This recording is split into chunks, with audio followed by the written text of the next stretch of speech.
Good morning, everybody. Some of you might know me, but for those of you that don't, my name is Danny Stain. I'm the Vice President of Ocean Machinery. Thank you so much for joining in our live webinar of the Ocean Challenger. First of all, we understand how valuable everybody's time is and really appreciate you making time to join us here. So we're going to try and keep this demo short and sweet. And I promise you we're not going to waste your time. At the end of this presentation, we're going to show you in real numbers just how much money this machine is going to save you every single month. The idea behind this machine is to reduce your dependency on labor. It's to improve your weld efficiency and the consistency of welds. Obviously, to reduce your man-hours per ton and to significantly improve your profitability.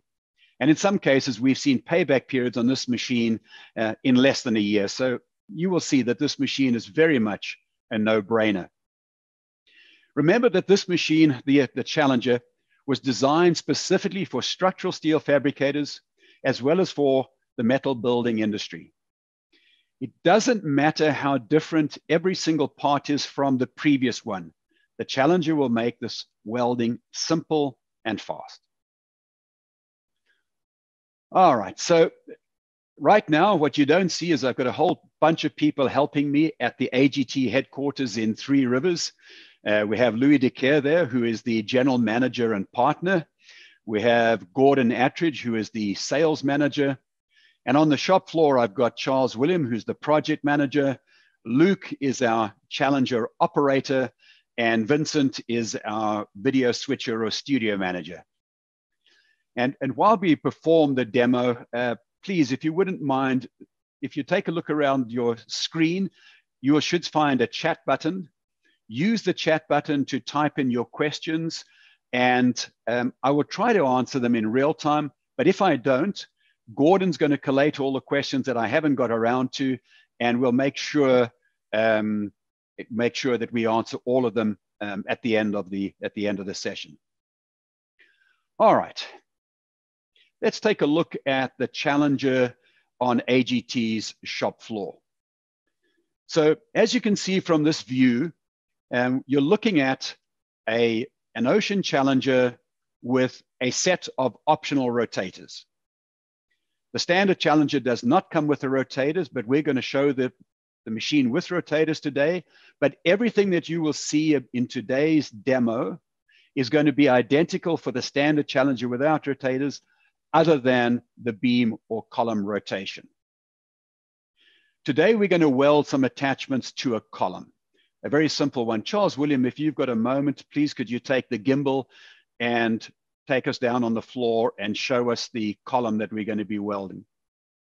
So this is a really simple column for the sake of brevity. We've got a 13-foot long W10 by 49 column, and we've just got 4 attachments. A base plate, we have a single web stiffener, and then we're going to put on 2 standard 9-inch shear tabs. So really a very simple column that we're going to do in today's demo. These attachments will require approximately 120 inches of linear welding. In our experience, in chatting with fabricators across the United States, most estimators use between 1 inch and 2 inches of welding per minute, which translates into somewhere between 5 foot or 10 foot per hour. So depending on the numbers that you're actually using, this column is going to take somewhere between 1 and 2 hours to weld, but let's just be conservative and just call it 90 minutes. Obviously, a man can instantaneously weld it faster than 90 minutes, but this is what you would use over the entire shift. We've already run the Cortex simulation for this part, and our Cortex simulation says that we're going to do this in approximately 17 minutes. So if you're talking about a 90-minute part to, say, a 20-minute part, we're a little bit more than 4 times faster than manual welding. But remember, today, the part that you're looking at is actually a very simple column with only a minimal amount of welded attachments. Where the Challenger really separates itself from manual welding is when you have the proverbial Christmas tree. You have a long part with lots of attachments, lots of welding. In those situations, we see 5 and 6 times improvement on the manual welding. Also, when you see things like long pour angles or long continuous welds or stitch welds, those situations also make the Challenger really shine. Okay. Before you can actually run, so you've seen the machine on the floor, you know what the column is, but before you can actually start running, we have to program the Challenger. And a lot of people can have some concern about that. But let me tell you how simple it is. All you have to do is install a plugin into your 3D detailing software. Our Cortex software, it supports most of the major detailing software such as Tekla Structures, SDS2, Advanced Steel, and others. And for those of you who are in the metal building industry, you'll be thrilled to hear that Tekla has partnered up with Metal Building Software, MBS, and they've collaborated, and now they have a plugin so you can import your MBS model directly into Tekla, and from Tekla, you can now export directly to Cortex, making the Challenger a fantastic solution for the metal building industry.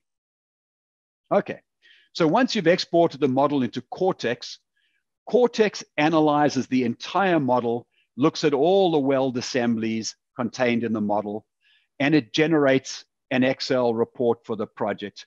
Louis, if you wouldn't mind sharing your screen there. I'm hoping you guys can see the screen. This is a typical Excel spreadsheet.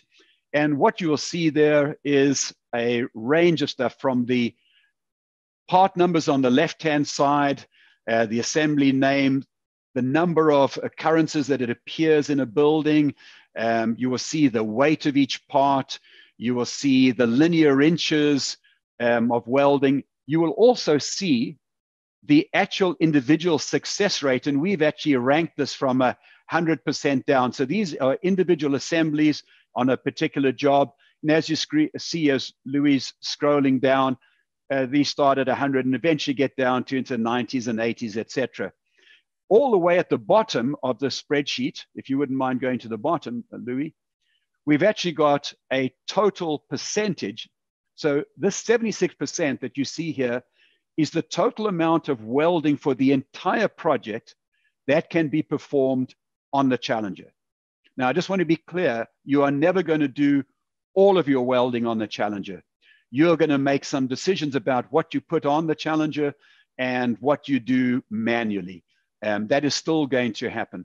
But some of this information that is provided here is going to be very helpful to you in terms of your estimating, also in terms of scheduling. And it'll also help you decide what beams you're going to put onto the Challenger and what you're not going to do. For instance, if a part is only going to take you 4 or 5 minutes to weld, you might decide that you're going to put that aside, do that one manually, and you've got a part that's going to take you 20, 30, 50 minutes, an hour. That one you'll put on the Challenger. And so it's going to give you a lot of information that will make you much more efficient in determining how to move forward. The Cortex software also produces the complete robotic path for every single beam and column, and it knows the precise location of each attachment that's going to be welded. The simulation also tells you where to place each beam in terms of being in the rotators. And Louis, if you wouldn't mind showing us the simulation that is produced by the Cortex. So here you're looking at a typical simulation, and this actually happens to be the part that we're doing. But this information, this is produced by the Cortex software. You can actually look at a part visually. But if you would zoom out there, Louis, you can see, if we can get that detail information, you can see there, the result is 120 minutes of time, but it also shows you exactly where to put the rotators. So that's an important part, and we're going to get into that in a minute. Thanks, Louis. If you wouldn't mind just coming back to me. All right. Now that we've seen how we're going to operate, I think it's time to go to the floor. So if we can go back to the mezzanine. And at this point, on the left-hand side, what you can't quite see in the shot, maybe Charles William, if you could pick up the gimbal, and let's head over to the operating console. So on the left-hand side of the machine, we have the operating console. In this particular, on that screen at the back there, you see a graphic and all the buttons, and we're going to get to that in a section. This is where the operator is going to choose to select the part and hit the cycle start. So if you wouldn't mind, guys, let's get going and let's start the program. And what we'll do is I will talk to you over the top of the machine. So right now, we're in the actual cycle. First thing you're going to notice is that the robot is attached to a moving bogie, but it's going to travel the length of the part. It's scanning to make sure that you have actually put the rotators in the correct position so that we don't have a collision between the torch and the rotators. So its first position is it moves to check that the rotators are in the right place. It then moves, and now it's going to find the 0 reference. And in a second, you'll see it get ready to start the process of scanning. All right, so we've finished. We've checked where the rotators are, and now you can see that it's moved into position, and the laser is now scanning to see where the part is. And once it's confirmed that the part is in the correct place, it is actually going to start the actual welding procedure. So there you are. Okay, it's already started the welding procedure. In terms of the scanning device, the Challenger uses a proprietary sensor package that checks all attachments and makes sure they're always tacked in place. If it finds that the attachments are out of place, it's going to notify you with an alarm, and it'll give you the opportunity to pause the machine and retack it, or actually skip ahead to the next attachment and come back to resolve that at the end of the process. All right, so it's finished that part. It's now moving. It's actually, that was the only part that we're doing in that position. So the beam is actually rotating. In fact, there you can see Charles William with the gimbal. He's outside of the safety zone, and the machine is doing its rotation, getting ready to do the next weld. Charles William, if you wouldn't mind just zooming into the robot with the gimbal, please. So the robot that we use there is the Fanuc ArcMate.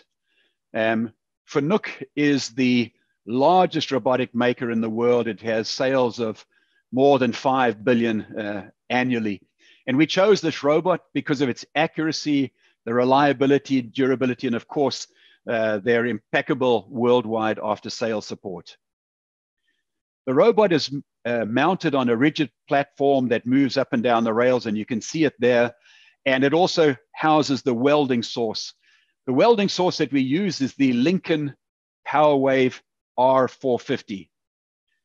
That machine, the Lincoln, provides the fastest travel speeds, very low spatter generation, superb gap bridging, and it provides exceptional weld penetration.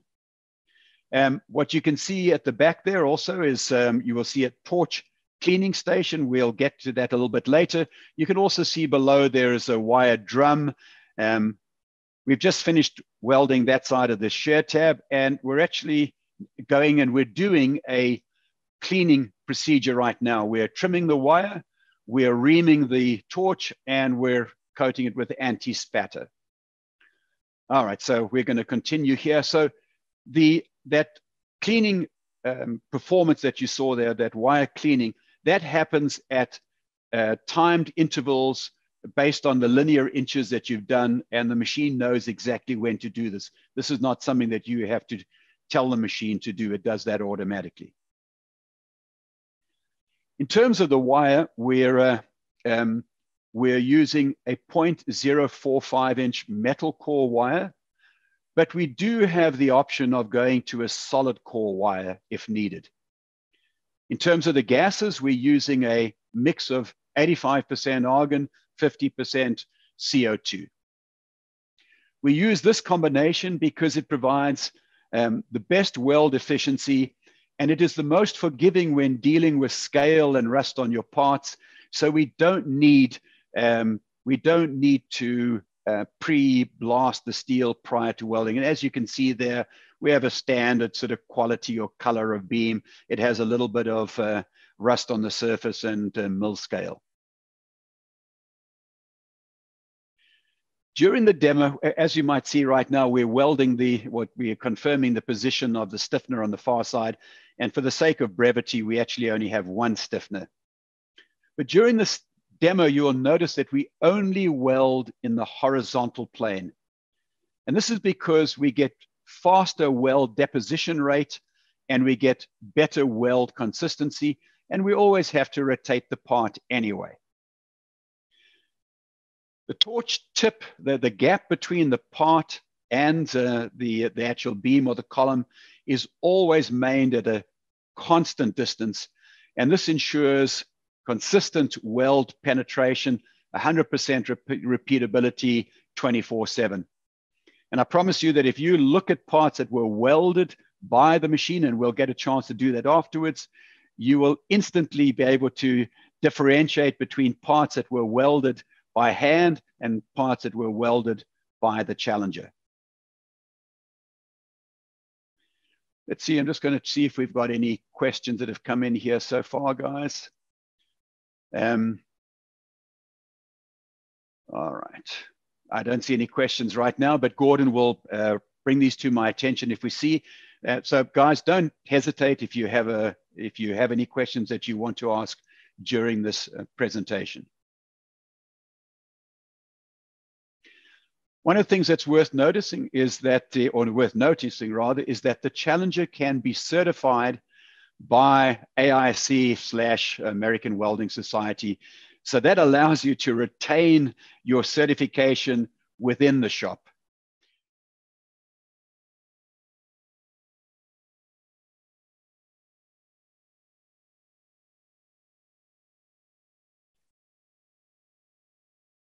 Charles William, when this is finished, this base plate, is there an opportunity to, once it's finished welding this, if you wouldn't mind just pausing it and we can come into the machine and have a look at the weld quality if that's possible. You can put the mic on and let me know if that is possible.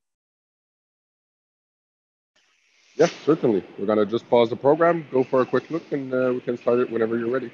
Super. If you wouldn't mind just bringing it in there and you guys can get an idea of the weld quality. So that gives you an idea there. If you have a look at those dark spots, that's just the silicate that has risen to the surface because of the mill scale is being pulled to the surface. But you can get an idea of just how perfect that welding is. If you can go across to that share tab, if you can show us that there.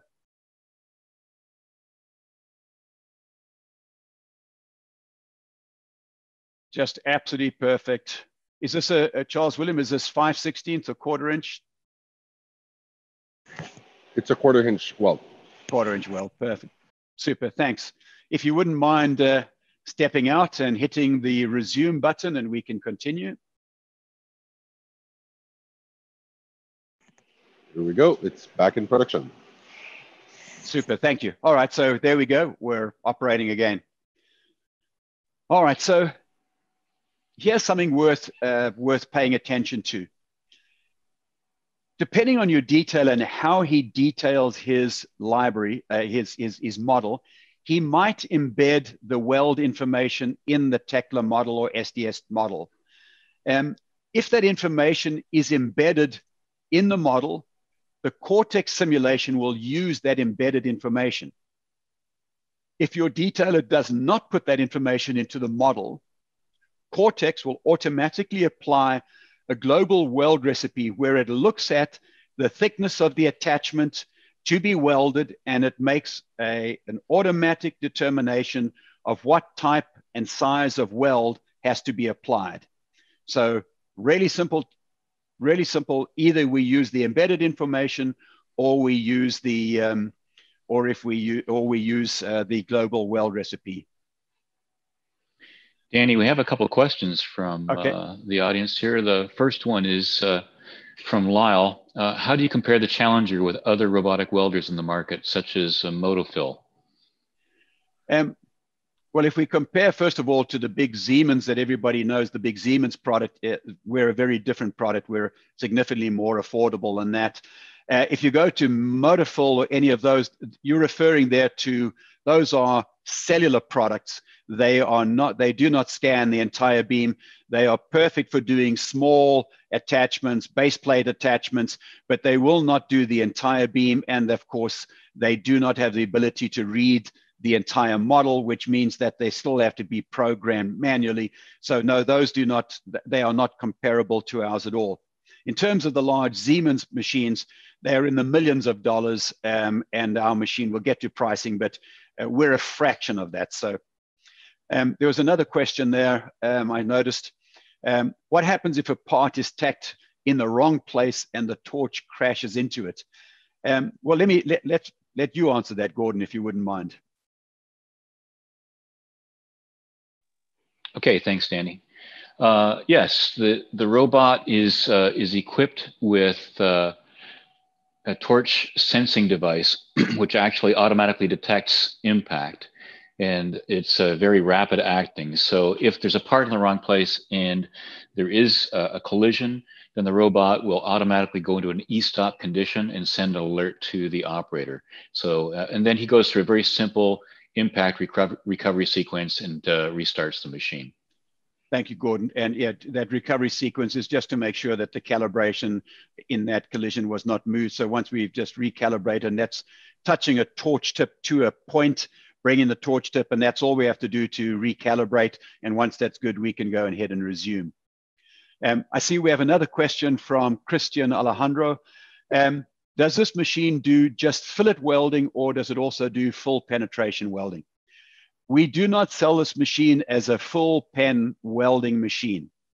I say that, but we are always able to customize a machine for individual customers.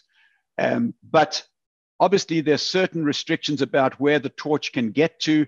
So even in full pen environments, generally the root weld always has to be done by hand anyway.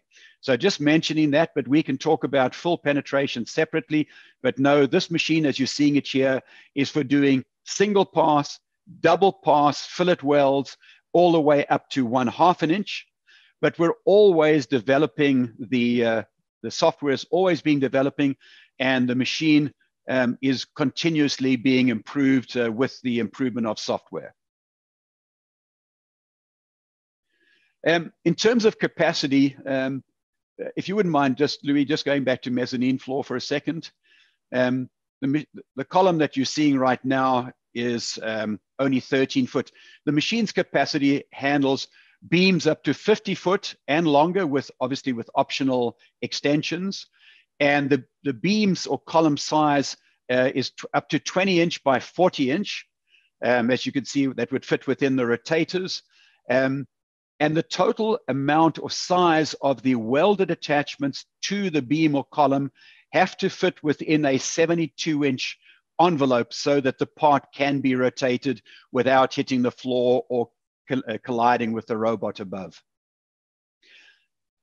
All right. So in terms of a total footprint, this machine is incredibly compact. It fits into any shop. It only takes up to 70 foot by 15 foot of your floor space. So just over 20 meters by 4.5 meters. And the total height is only 12 foot, so under 4 meters of total height. So this allows you to get it into any shop. But here's the important part to remember. This machine is going to do, on average, the work of 5 welders. So putting in this machine, putting in a Challenger onto your floor is going to free up 4 more welding bays for something else to be done. This machine does not consume space. It liberates space for you to do other activities. It is going to do, on average, the work of approximately 5 people on a single shift, 10 people on 2 shifts, and up to 15 people on 3 shifts. The Challenger has a confirmed or already established upgrade path. You've already seen the rotators that can be supplied with the machine. We can sell a second zone, and we can also sell a second zone with a second robot and obviously long parts if you need it. And we're going to get to money in a few minutes, but just to give you an idea of how compelling this machine is, our very first customer, in less than 3 months of installing and operating their Challenger, they installed their second Challenger. They are now running 2 Challengers 24/7 on 3 shifts. They've essentially eliminated almost 30 welders from their floor. So that gives you an idea of the capacity of this machine. Before we get into money, I'm just going to talk a little bit about the installation and training and technical support. There, by the way, you can see the machine is doing another torch tip cleaning. And my guess is we're pretty close. If we're pretty close to complete there. I haven't seen the time running. Nope, a little bit of welding still to go in that stiffener, and my guess on this top surface here. In terms of installation and training, we sell the machine complete with 3 weeks of installation and operator training. It's supplied with a 12-month parts and labor warranty. And AGT's technical support is offered from 8 a.m. to 5 p.m. Eastern Standard Time. And both Lincoln and Fanuc offer tech support 24/7. So, you always have people ready to help you whenever you need. All right, I think we're getting pretty close. Go ahead, Gordon. Yeah, we have a question if you've got time here. Yes, I do. Yeah. From Darren, why don't you perform the tacking with the Challenger and just perform the finished welds? Yeah, that's actually a good question. It's all about market positioning. We personally believe that a tacking and welding machine with its entry price point, that is, it's kind of unaffordable for a lot of people. You have to be exceptionally large in order to justify that investment. This machine is a really very simple, very inexpensive machine to put on your floor. I see there's also a couple of others here. Somebody asked, can the machine do tapered beams? Yes, it can. So tapered beams that are welded up from plate that you would see in the typical metal building industry, yes, the machine can do that. That's not a problem. Yeah, and that also answers a question there on the three plate welds. Yep. And there was another question there. Does it follow the radius of a tube or HSS? Yes, it does. Just like you see it doing here in the K value of the column where it's welding to the base plate. Yes, it follows the radius of the HSS as well. Can it weld plate girders? I believe it might be able to. This is for Heriberto. Heriberto, yes, it might be able to do that depending on the size of the plate girder. Obviously, it needs to, if you're using rotators, it's only up to 40-inch. If you're not using rotators, we might be able to do it in a smaller, maybe up to 5 foot, but that's something that we would have to investigate, and we'll discuss that a little bit later. Let's see, is there anything else that we've asked here? Any other questions? I think we're up to date on the questions so far, Denny. Okay. All right. So let's just come back to this part. This part, as I say, most estimators would have used somewhere between 60 minutes to 120 minutes of welding, so an hour to 2 hours of welding to do manually. We're going to complete this in round about, my guess is somewhere around about 20 minutes. I don't know if anybody's been timing the actual welding. I think we started at around about 10 minutes. So we're getting close to the end of this. So we're going to do this roundabout, on this particular beam, just over 4 times faster than manual welding. All right, so what everybody wants to know is, what does this machine cost? The standard Challenger sells, that's a machine without rotators, sells for $500,000. That's $500,000. The Challenger, as you see it on the floor today, configured with the rotators, that sells for $630,000. And these prices include installation and training, but do not include shipping. All right, let's talk about return on investment. And if you guys are observing there, Gordon, just let me know when, or Charles Williams, just let me know when it's finished and we'll cut back to it there. It's done right now, Ben. Okay, well, thank you. Before we get into ROI, if you wouldn't mind, Charles William, go in tight and let's have a look at that base plate and go in tight on the gimbal, and we can see the K-value welding in the top of the flange.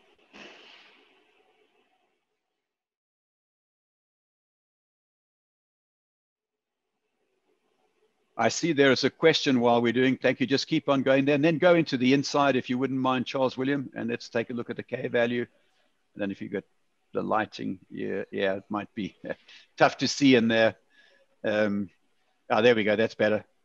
There we can see as we go through the K-value and up there, but you can get an idea of just how good it is. It's a thing of beauty, it really is.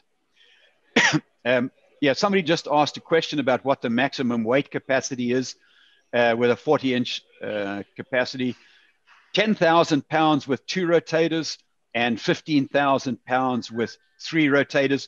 Obviously, if you buy a machine, the standard machine without rotators, there is no weight limit because you're going to build a set of trestles to support them, and you can make that trestle support any weight that you want. First, I'm going to talk about financial ROI, and then I'm going to talk about all the other things that it does for you. So let's first focus on what it's going to do in terms of reducing your dependency on labor and your man hours per ton. Depending on the nature of the beam, whether it's simple like we saw today or very complex with a lot of attachments, on average, we see round about 4 to 6 times faster than manual welding. On average, we're going to use a number of 5.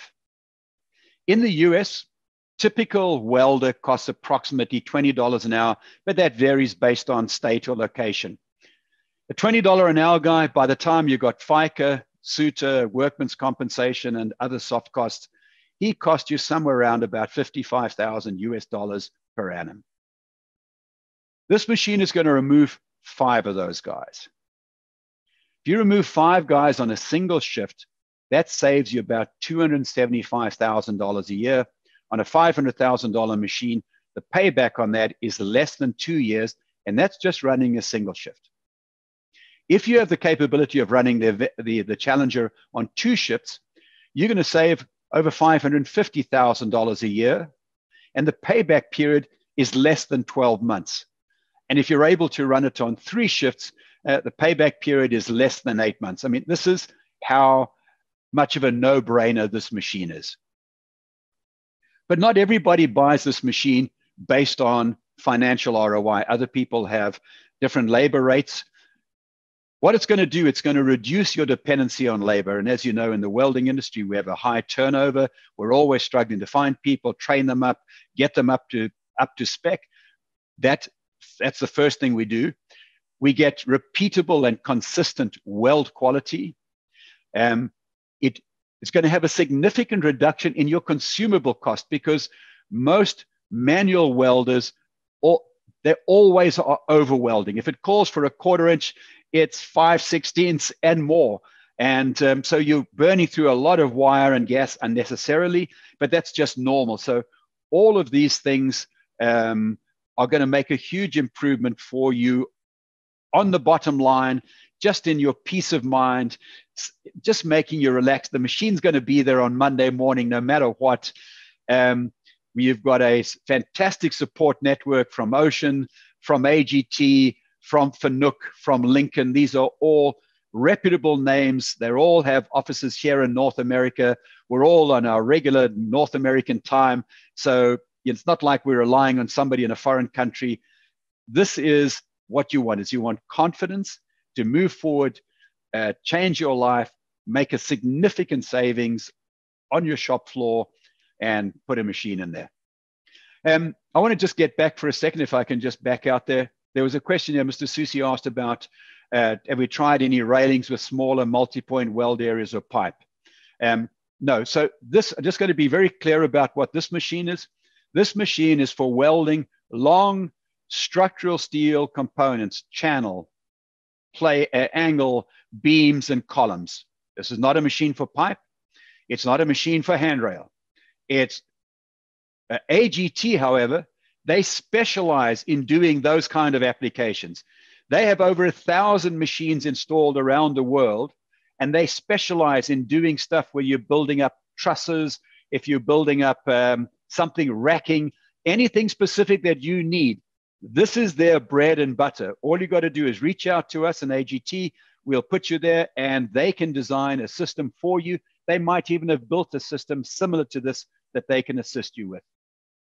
But this machine that you've seen, the Ocean Challenger, is designed for welding beams and columns, for putting on base plates, shear tabs, stiffeners, gussets, that kind of thing. That is what it's designed for, and also for the metal building industry. All right, what else there? Oh, we have another question there from Joshua Turner. How many machines do you have in production? So we have a machine right now that you look at, the machine that you see right now. This machine is able to ship shortly.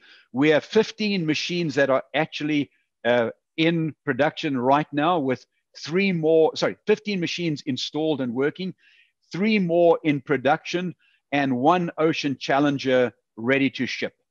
In terms of availability, if you place an order and we don't have something in stock, I would allow for about 12 to 16 weeks from date of order. We're trying to get to a position where we have machines ready to go almost from stock, like we do with some of our other products. But as you can imagine, with the demand for this, it's been hard for us. And with COVID, it's been quite a juggle for all of us to handle that. I hope I've answered your question there, Joshua. How much repair have we needed? There was a question, repair. As far as I know, we only, and Gordon might be able to confirm this, or Louis might be able to join in.